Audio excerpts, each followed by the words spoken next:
পেরুর রাজধানী লিমার কেনেডি পার্কে অবাধে ঘুরে বেড়াচ্ছে শত শত বিড়াল। কেউ ছবি তুলছেন বিড়ালের সঙ্গে, আবার কেউ ঘুরে দেখছেন মেলার বিভিন্ন স্টল। স্থানীয়দের পাশাপাশি বিদেশি পর্যটকরাও ভিড় করছেন ভিন্নধর্মী এই মেলায়।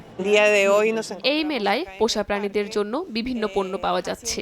এই আয়োজনের মূল লক্ষ্য হলো প্রায় 250টি বিড়ালের জন্য খাবারের খরচের যোগান দেয়া, যাতে আমরা তাদের জন্য শুকনো ও ভেজা খাবার নিশ্চিত করতে পারি। মেলার পাশাপাশি ব্যতিক্রমী এই পার্ক দেখতে যাওয়া পর্যটকদের কৌতূহল কম নয়। পার্কে বিড়ালের সঙ্গে সময় কাটাতে দেখা যায় পর্যটকদের। কেউ কেউ বিড়ালগুলোকে আদর করেন, আবার অনেকে দত্তক নেওয়ার ব্যাপারেও আগ্রহ দেখান। এই পার্কে বিড়াল থাকার পেছনে রয়েছে একটি চমকপ্রদ ইতিহাস। পার্কটি একসময় ইঁদুরের উপদ্রবে জর্জরিত ছিল।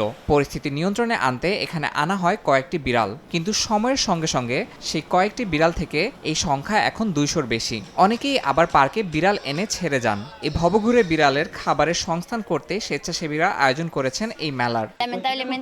এখনো অনেক মানুষ বিড়ালগুলোকে পার্কে ফেলে যান। সচেতনতার অভাব থেকেই এটা হচ্ছে। বিষয়টি খুবই দুঃখজনক।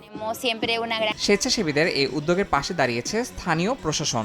অর্থ সহায়তার প্রতিশ্রুতি মিলেছে তাদের কাছ থেকে। তবে আয়োজকরা জানিয়েছেন, দীর্ঘমেয়াদী এই বিড়ালগুলোকে সুস্থভাবে বাঁচিয়ে রাখতে প্রয়োজন আরও বড় পরিকল্পনা এবং সমাজের সক্রিয় সহযোগিতা।